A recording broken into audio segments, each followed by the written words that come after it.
मैं अगर कह दूं कि आपके घर में एक इंसान आने वाला है जो आपके घर में रहेगा और आपको हिप्नोटाइज करके आपके इमोशंस के साथ खेलेगा और उसके हिसाब से हर मिनट में वह आदमी आपको रुलाएगा, हंसाएगा, गुस्सा देगा, मोटिवेट करेगा और डराएगा भी। ये अपने मर्ज़ी से आपको नचाएगा। तो ये कितनी खतरनाक बात है। लेकिन ऐसा कोई भी इंसान आपके घर में आने वाला नहीं है, लेकिन ऐसा ही एक सॉफ्टवेयर आपके मोबाइल फ़ोन में आ चुका है, वह है Instagram. Social media apps have on our daily lives and even on our psyche. In this edition, we take a look at how big companies are using your posts to push you to buy more and how doctors are now warning the excessive use of apps could lead to depression. Drugs, alcohol, social media, and gambling can all change the chemicals in our body. वास्तविकता के 5वें episode में आपका स्वागत है दोस्तों। आजकल Instagram देखे बिना हमारा दिन नहीं जाता है। इंस्टाग्राम ने हमें इतना एडिक्टेड बनाया है कि अगर रील्स बैठने को बैठ जाए तो 1-2 घंटे कैसे निकल जाते हैं पता भी नहीं चलता है। इंस्टाग्राम की शुरुआत केविन सिस्ट्रोम और माइक क्रेजर ने की थी अक्टूबर 6, 2010 में। अभी इंस्टाग्राम पे मंथली 2 बिलियन से ज़्यादा एक्टिव यूज़र्स है, मतलब कि 200 करोड़ के आसपास, और हर रोज़ 500 मिलियंस लोग इसको यूज़ करते हैं, मतलब कि 50 करोड़ के आसपास। और ऐसे ही इंस्टाग्राम दुनिया का चौथा सबसे ज़्यादा यूज़ होने वाला सोशल मीडिया ऐप बन चुका है। आज इंस्टाग्राम की वैल्यूएशन $49.91 बिलियन है। इंस्टाग्राम का मकसद था कि बेस्ट वीडियोस और फोटोज़ को इंस्टाग्राम पे अपलोड करना और उसे ढूंढना। ये तो सिर्फ उनका बताने का तरीका है, लेकिन इसके पीछे की जो वास्तविकता है ये कुछ और ही है। सबसे पहले बात करते हैं इंस्टाग्राम के एल्गोरिथम के बारे में। इंडिया में इंस्टाग्राम पर स्क्रॉलिंग वीडियोस, जिसे इंस्टाग्राम की भाषा में रील्स कहा जाता है, वह सबसे ज़्यादा देखा जाता है। अगर आपने एक बार रील्स को देखना शुरू कर दिया तो इंस्टाग्राम का जो एल्गोरिथम है वो आपके दिमाग को पढ़ लेता है कि इनको किस प्रकार की वीडियोस में इंटरेस्ट है, और वहीं पे हम फंस जाते हैं, क्योंकि तभी इंस्टाग्राम को पता चल जाता है कि हमारे यूज़र्स को किस प्रकार की वीडियोस में इंटरेस्ट है। फिर इंस्टाग्राम आपको उसी प्रकार की वीडियोस दिखाता है जैसा आप देखने में पसंद करते हैं। इंस्टाग्राम पर इतना ज़्यादा कंटेंट है कि आप स्क्रॉल करके थक जाएंगे, लेकिन इंस्टाग्राम का डाटा कभी भी ख़त्म नहीं हो सकता है। बहुत से लोग ऐसे हैं, बच्चे ऐसे हैं, स्टूडेंट हैं कि बिना इंस्टाग्राम पे समय बिताए उनके दिन की शुरुआत भी नहीं होती है और रात भी नहीं जाती। इंस्टाग्राम ने पूरी की पूरी हमारी यंग जनरेशन को टारगेट किया है, तो एडल्ट कंटेंट भी उस पर दिखाना शुरू हो गया है। इंस्टाग्राम का एल्गोरिथम अपने हर यूज़र को अपने से जुड़ा रखना चाहता है। 1 मिनट की या 30 सेकंड की जो रील्स होती है वो हमारे जो दिमाग के अंदर है वो इंस्टेंट डोपामाइन और ऑक्सीटोसिन जैसे ब्रेन हार्मोन को रिलीज़ करते हैं ताकि हमें प्लेजर मिल सके, जिससे हमारे दिमाग के अंदर खुशी का एहसास होता है। इंस्टाग्राम आपके इमोशंस के साथ खेलती है। जैसे कि मैं आपको एक एग्जांपल देता हूँ। जब भी आप इंस्टाग्राम पे रील्स को स्क्रॉल करते हैं, कभी आपको दुख भरी वीडियोस आते हैं, कॉमेडीज़ के वीडियोस आते हैं, डराने वाले भी वीडियोस आते हैं। इससे हमारे जो दिमाग के अंदर है वो एक जैसी फीलिंग नहीं रहती, वो हमारे 30 सेकंड में 1 मिनट में बदल रही है। तो आप समझ लीजिए, आप अगर कोई अच्छा काम कर रहे हैं, उस तरह की हमें फीलिंग्स की भी ज़रूरत होती है। हम अगर कुछ हार्ड वर्किंग कर रहे हैं जो है वो खुशी नहीं मिलती। अगर हमें 1-2 घंटे, 3 घंटे, 4 घंटे कोई मेहनत का काम कर रहे हैं और उसका जो रिज़ल्ट है वो बहुत दिनों के बाद आने वाला है, तो हमारा दिमाग कहते हैं कि भाई ये वाला काम मत करो। जिस काम से हमें इंस्टेंट प्लेजर, इंस्टेंट खुशियाँ मिल रही है वो दिमाग चाहता है, वो हमारा मन चाहता है। तो हमारा मन क्या कहता है कि जिस भी प्रकार के काम से अगर कोई रील्स भी देख रहा हो तो वो कहता है कि मुझे इस जो रील्स से है वो ज़्यादा खुशी मिलती है। तो जो इंसान है वो काम को जो छोड़ के है वो रील्स देखने को बैठ रहा है। मतलब उसको ना पैसे से लेना देना है ना कुछ काम से लेना देना है।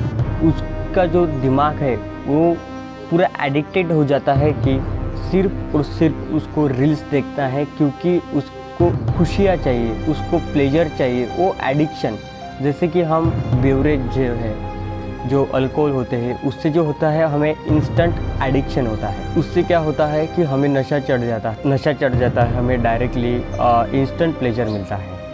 वैसे ही काम करता है ये रील्स जो है, हमें एक बार स्क्रॉल करने के लिए बैठ गए तो फिर हमें कोई भी एडिक्शन की ज़रूरत नहीं है, क्योंकि रील्स ही डोपामाइन ऑक्सीटोसिन दिमाग में जो है वो हार्मोन सीक्रेट कर रहे हैं। तो इसका जो परिणाम है, लॉन्ग टर्म के लिए जो काम होते हैं, जो मेहनत करनी पड़ती है, उसके पीछे नहीं भाग रहे। जो शॉर्ट टर्म में हमें जो काम करके प्लेजर मिल रहा है, सिर्फ और सिर्फ उसके पीछे भाग रहे हैं। मतलब जो हमारे जो लॉन्ग गोल्स है, उस पे जो हमारी मेहनत है वो तो पूरी की पूरी खाली जा रही। खाली मतलब कर ही नहीं रहे लोग। लॉन्ग टर्म्स के जो गोल्स होते हैं उस पर जो मेहनत करनी पड़ रही हो वो बिल्कुल भी नहीं कर रहे हैं, क्योंकि उनको क्या है, बस आज के जो टाइम है, हमारे जो आने वाला वक्त है, वो सिर्फ और सिर्फ प्लेजर, खुशियाँ चाहिए। और उसी खुशियों के पीछे सिर्फ और सिर्फ पेट भरने के लिए पैसा और रील्स, इन दोनों का जो कॉम्बिनेशन है वो इंसान को पूरी के पूरा खोखला बना रहा है। इसी प्रकार से इंस्टाग्राम का जो एल्गोरिथम है वो इंसान को पागल बनाता है और एडिक्टेड भी बनाता है। जो भी इंस्टाग्राम बहुत ज़्यादा यूज़ करता है उसका जो फोकस है बहुत ज़्यादा डाइवर्ट होता है। हम एक एग्जांपल ले, कोई एक यंग बॉय है, उसने प्लान्स बनाए हैं कि मुझे फ्यूचर में ये बनना है। वो बच्चा इंस्टाग्राम जैसे सोशल मीडिया ऐप से एडिक्टेड है। उसका जो दिमाग है उससे कहेंगे कि भाई तू फ्यूचर में सफल होगा तब होगा, मुझे तो अभी खुशियाँ चाहिए। और उस लड़के का जो स्ट्रगलिंग टाइम होता है, जो स्ट्रगलिंग पीरियड होता है, वो इंस्टाग्राम की रील्स देखने में चला जाता है। तो वो लड़का अपने गोल्स को कब अचीव करेगा। एक इंस्टाग्राम का एक दूसरा एक कंट्रोवर्शियल पॉइंट है। मैं एक मेरे रियल लाइफ का एग्जांपल देने जा रहा हूँ, जो मैंने एक्चुअल में एक्सपीरियंस किया है और देखा भी है बहुत सी जगहों पर। मैं और मेरे पापा बाज़ार गए और एक पंचर की दुकान के सामने कुछ 4-5 लड़कियाँ थी और वो एक दूसरे से झगड़ रही थी। ये मेरी इंस्टाग्राम की आईडी है। मेरे जो बॉयफ्रेंड है वो मेरे को फॉलो करता है, और तू मेरी सच्ची दोस्त है तो मेरा बॉयफ्रेंड तुझे क्यों फॉलो कर रहा है। इसी बात पे उस जो बेस्ट फ्रेंड थी, दो बेस्ट फ्रेंड, वो इतनी ज़्यादा झगड़ रही थी, इतनी ज़्यादा कि वो एक दूसरे को भी मार रही थी उस इंस्टाग्राम की सिर्फ और सिर्फ आईडीज़ को फॉलो करने के वजह से। और बहुत सी जगह पे फेक आईडीज़ बना के लड़कों को लड़कियों को फंसाया जाता है।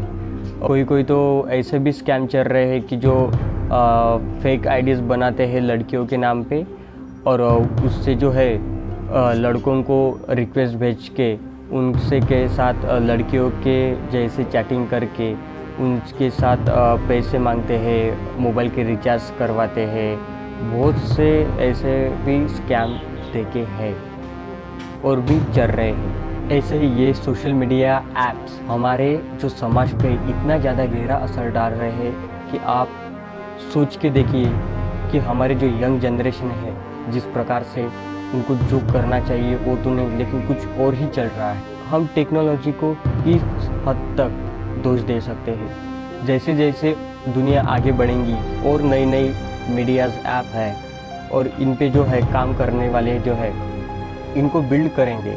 ऐसे तो अभी तो कुछ भी नहीं हुआ है, ये तो सिर्फ स्टार्ट है, और फ्यूचर में तो और भी ऐप्स हैं और भी टेक्नोलॉजीज़ हैं। लेकिन हम कब तक हमारी जो टेक्नोलॉजीज़ है उसको दोष दे सकते हैं इसका जो।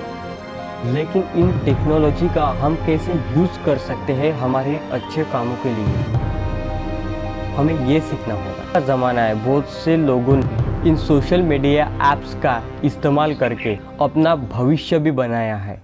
कोई तो ऐसे भी लोगों ने जिन्होंने सोशल मीडिया के दम पे इतना ज़्यादा नेम फेम कमाया, आप पूछो मत। जैसे कि अरविंद अरोरा सर, सौरभ जोशी, मनोज दे, इन लोगों ने ग्राउंड लेवल से आके सोशल मीडिया और खुद के दम पर बहुत कुछ ज़िंदगी में हासिल किया है। जो ऐसे भी लोग होते हैं जो जॉब्स की प्रिपरेशन करते हैं, गवर्नमेंट जॉब्स की, यूपीएससी एमपीएससी हो गए, सरकारी नौकरी की तैयारी हो गई, और उन लोगों को सोशल मीडिया की, इंस्टाग्राम हो गए, यूट्यूब्स हो गया, फेसबुक हो गया, इनकी एडिक्शन है, उनको भी इसका जो सही इस्तेमाल है करना सीखना पड़ेगा। आपके सोशल मीडिया आपके मोबाइल के अंदर सेटिंग्स में हम किस ऐप को कितना ज़्यादा समय दे सकते हैं वो पहले से ही डिसाइड कर सकते हैं। हम 24 घंटे में इंस्टाग्राम में सिर्फ हम आधा घंटा बिताएंगे, यूट्यूब पर हम 1 घंटा बिताएंगे, फेसबुक पे हम 15 मिनट बिताएंगे। हम ऐसे टाइम को पहले से ही सेट करके उन ऐप्स को जो है वो हम लॉक कर सकते हैं। और आपको इतनी ज़्यादा एडिक्शन है इन सोशल मीडिया ऐप्स की, तो इन ऐप्स को डायरेक्टली आपके जो फ़ोन से है वो डिलीट कर दीजिए। ये सोशल मीडिया ऐप्स जितने देर आपके मोबाइल्स के अंदर रहेंगे आपको उतना ही परेशान करेगी, आपका जो मन है वो डाइवर्ट करेंगी। हमारे जो भारत में हो अभी बहुत ज़्यादा यंगस्टर है, इस जनरेशन को सही रास्ते की ज़रूरत है, जो कि हमारे यंगस्टर को देख के बहुत सी जो कंपनीज है वो फ्रॉड करते। आप चाइना, अमेरिका, कोरिया देशों में भी यंगस्टर्स हैं। इन देशों के बच्चों को इनके माँ बाप बचपन से 2-3 साल से ही ट्रेनिंग में डाल देते हैं, उनके दिमाग में फिट कर देते हैं कि तुमको देश के लिए कुछ ना कुछ करना है। एक ट्रेनिंग की वजह से बच्चे रोते हैं, लेकिन उनके ट्रेनर्स जो है उनके माँ बाप के पास जाने भी नहीं देते। वह ट्रेनर्स उनको एहसास दिलाते हैं, वो कमिटमेंट की पावर देते हैं। दूसरी तरफ हमारे जो भारत के जो यंगस्टर्स है वो ज़्यादा से ज़्यादा लड़की मुझे अच्छी लगती है, वो लड़का मुझे अच्छा लगता है, प्रपोजल, ये सब कुछ चलता रहता है। हम पूरा जो दोष है वो टेक्नोलॉजी को नहीं दे सकते हैं। हम ही लोग हैं जो इन सोशल मीडिया ऐप्स को, सोशल मीडिया साइट्स को गलत तरीके से इस्तेमाल करते हैं। अब भी समय नहीं गया है, अपने आप से कमिटमेंट करो कि हमारे जीवन का लक्ष्य क्या है।